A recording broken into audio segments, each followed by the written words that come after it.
There's a whiteboard in Carol's house. The camera holds on it for a few seconds in episode 4, just kind of lingers there. They want you to see it. And scribbled in blue marker like grocery list reminders is the entire roadmap for what's coming next. Raban dies. Again? This time for real? These Book 5 notes on the whiteboard were likely written after the signal arrived, but before the joining. She was finishing Book 4, Bloodsong, just before the event, but she plans ahead, and her subconscious was writing the apocalypse. The Hive Mind knows it. If you missed my breakdown in theory of the first 3 episodes, here's the TLDR. The theory is basically that Carol Sturka is immune because of a genetic divergence. She represents a segment of humanity whose DNA carries an ancient resistance to this viral signal. Perhaps from a previous cycle 600 years ago, maybe from another planet. Her mindless crap romance novels are genetic memory bleeding through, and coded information surfacing from her own genome. Episode 4 just confirmed some of this in the most disturbing way possible.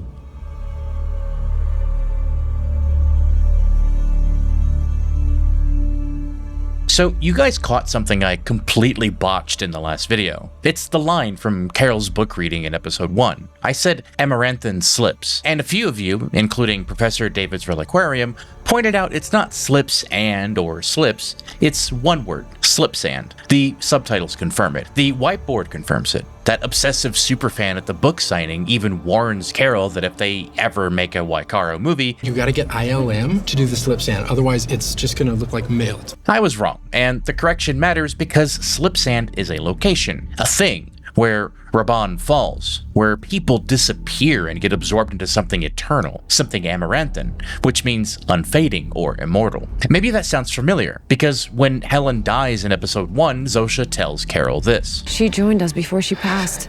She's gone, but all of her thoughts, her memories, they're right here. So Helen didn't really die. She fell into the Amaranthine Slipsand. She became unfading. Carol predicted the Hive Mind's philosophy of death in her novels, years before the signal arrived. And you guys also pushed back on the farming theory. You're not wrong to question it. Organic farming exists. Permaculture exists. The Hive has 8 billion minds working in perfect coordination. Maybe they could figure it out. But the show keeps emphasizing their radical pacifism. They released zoo animals can't harm life on purpose. In episode 3, we see them emptying out grocery stores because stocking shelves for hypothetical customers is wasteful. They're consolidating, managing a controlled decline, and likely not farming at an industrial scale sufficient to support 7 billion people. We'll see if I'm right when people start getting hungry or dying off.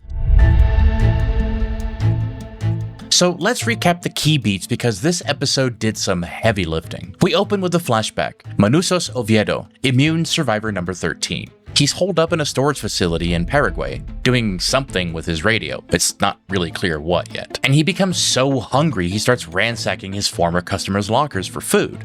Keep in mind, the Hive has been trying to feed him, but he refuses to eat. In fact, he refuses to make any contact with them at all. In his searching, he finds dog food, eats it straight from the can. When Carol calls, trying to speak broken Spanish, he tells her to F off. Hola, yo soy Carol Sturka. Estoy de los United States. ¡Me jodan más! ¡Dejen en paz, hijo de putas! But around the same time, we see him licking the inside of an empty sardine can he pulled from the trash. Remember episode 1? Patient Zero licked all the donuts to spread the virus. Manusos is doing the exact opposite. He's scavenging food like an animal. He's choosing degradation over assimilation. He'd rather eat dog food and be alone than join paradise and be we. So cut back to Carol at home. The Hive has patched the grenade holes in her house, fixed the windows. She didn't ask them to, but they did it anyway because she sort of nodded absently. Okay, Jesus, fine. Whatever. They're in her space, always in her space. Carol sits down and starts writing out everything she thinks she knows about the Hive on a second whiteboard. She determines they can't lie to her. She goes to Zosha and the hospital and asks the big question. So, is there a way to reverse it? The joining? Zosha goes silent. She won't answer. Carol realizes the silence is the answer. Your non-answer is my answer. If there was no cure, they'd just say no. But they can't lie, so they stay quiet, lying by omission. A cure must be possible. And what's Carol's next move? Well, she goes to the pharmacy and asks for heroin. Do you have any heroin? But this was just a big distraction to justify needing needles and syringes. She pilfers thiopental sodium from the anesthesia stock, which is basically truth serum, and then she tests this out on herself back home, recording herself to see if it works. Under the influence, she admits something interesting about Zosha. And why is she gotta be so goddamn fuckable? Carol is attracted to the woman the Hive sent to be her handler, the woman who looks exactly like Raban from her novels, the love interest she keeps killing over and over in her books. He's never not been on the cover, Carol. If Raban doesn't come back, I'm done. Then Carol decides to take Zosha for a walk outside the hospital and injects a truth serum in her IV bag. She starts interrogating her. How do I reverse all this? How do I reverse the joining? But Zosha can't answer. She's losing clarity, struggling to speak. Then the Hive shows up. Dozens of them, surrounding Carol and Zosha in a circle. They start chanting in unison. Please, Carol, please, Carol, please, Carol, please. Zosha collapses. Cardiac arrest. They rush in to save her. The camera pulls up to an overhead shot, and from that angle they look like mites swarming a wound, like white blood cells. And the episode ends. Carol wrote notes for Wycaro 5, the next book in her pirate romance series, and every single thing on that board is a clue for what's coming in Pluribus. Raban dies, again, this time for real. Parentheses, question mark, emphasis.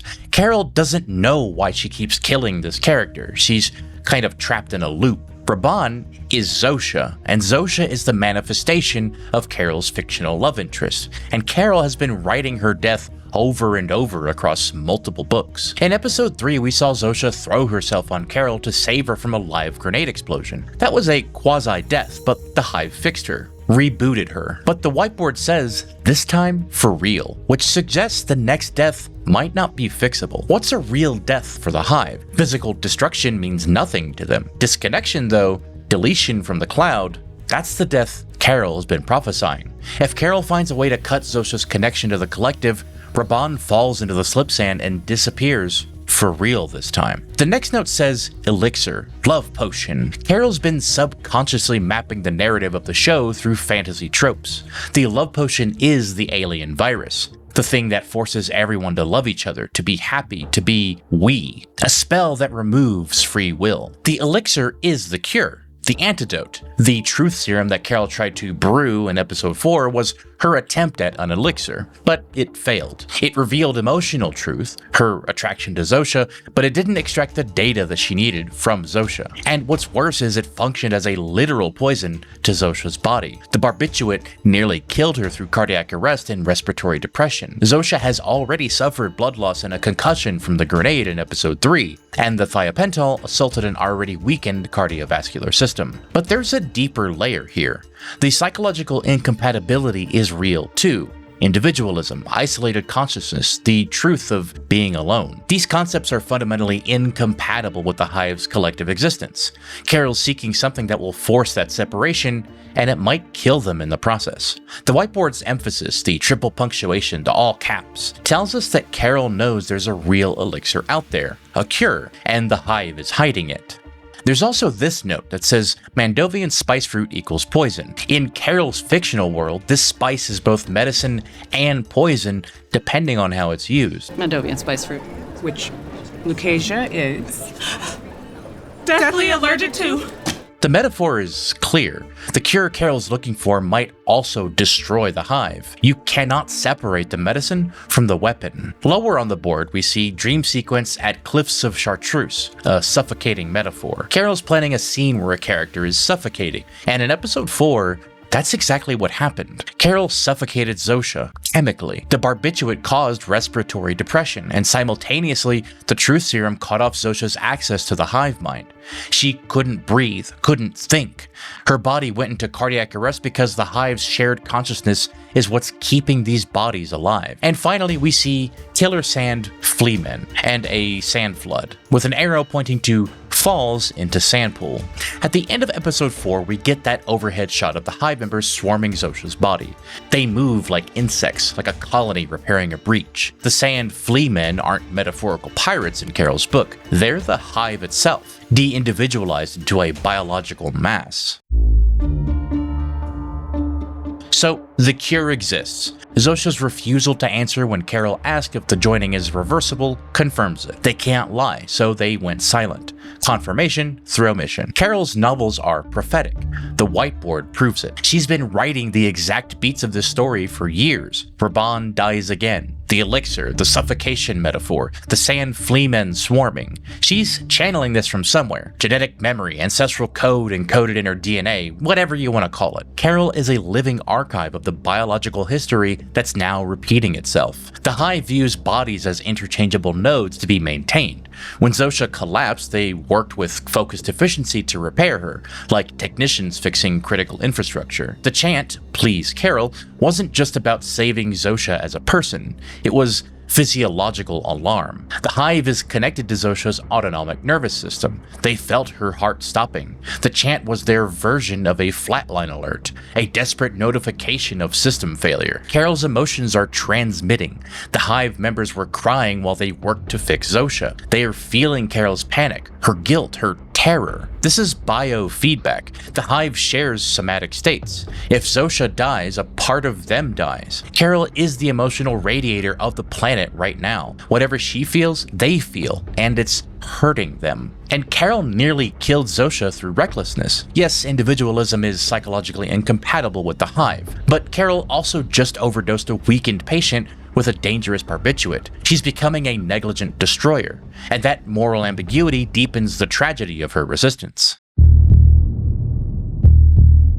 So here's what I'm predicting for the next 2 episodes, based on everything we've learned so far. Carol will seek out Manusos, or Abdul Karim al-Shari. Right now, Carol is surrounded by the Hive. She can't move without being watched. She needs an ally, someone who's immune but won't smile at her, who'll do the dirty work she can't stomach. Manusos fits that profile. He's feral, angry. He chose dog food over paradise. Carol is going to call him again, or try to find him, and this time she's going to speak his language. Not Spanish, but she's going to offer him a mission. Help me find the cure and we'll burn this whole thing down together. But there is another possibility. Abdul Karim al-Shari. Abdul Karim al-Shari lives in Aden, Yemen. He's a 37-year-old muezzin. What is that? He sings a call to prayer. He has a powerful tenor voice. He also loves cats. He represents religious authority, someone who could challenge the Hive's spiritual monopoly on immortality and collective consciousness. Carol might realize she needs more than just muscle. She needs someone who can articulate why individual suffering and mortality matter. Next, I predict the Hive will separate Carol from Zosha. Episode 4 ended with Zosha in cardiac arrest. Even assuming they revive her, the Hive now knows that Carol's attachment to Zosha is very dangerous. Carol's feelings for her, whether attraction, guilt, or obsession, are transmitting pain across the entire network. Zosha is a compromised asset. The smart move is to remove the trigger. The Hive will reassign Zosha or send her somewhere else, maybe give Carol a new handler. That separation is going to break something in Carol and push her closer to the nuclear option. Next, I think Carol will discover the Transmitter project. In the previous episodes, the Hive has been working on something, consolidating resources, emptying stores, redirecting labor. They need massive energy, gigawatts like the scientists mentioned in episode 1. Megawatts? Gigawatts? Perhaps they're building a transmitter, something to amplify the signal, extending the joining beyond Earth. The virus wants to spread.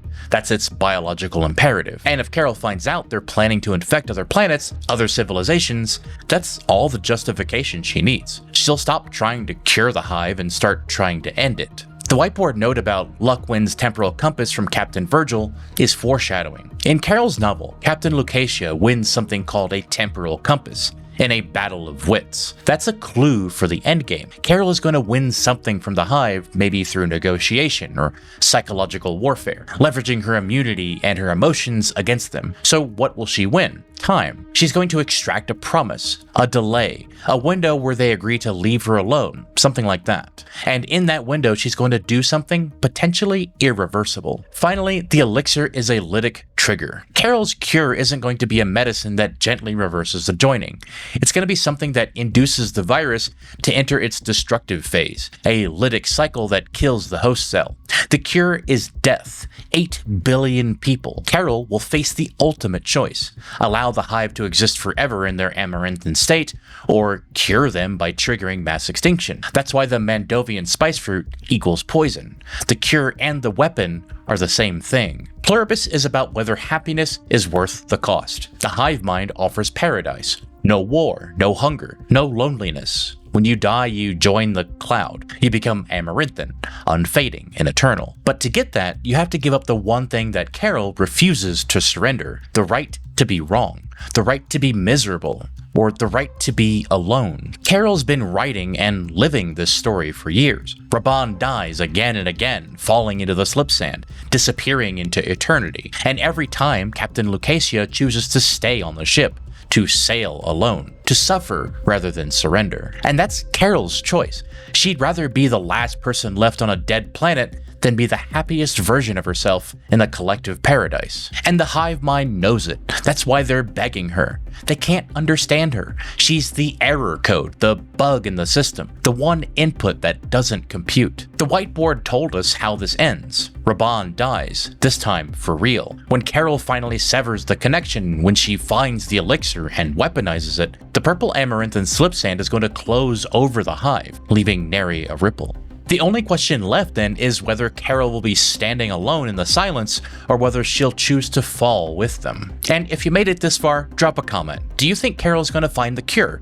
Or is she walking straight into a trap? And what do you think the temporal compass really means? I want to hear your theories because I guarantee you guys catch details that I will miss. When episode 5 drops this week, I'll have another follow-up and see how these theories hold up. Subscribe so you don't miss it. And of course, click here to watch my previous video on Pluribus to learn all about the 4 fatal flaws of the Hive Mind. This is really important.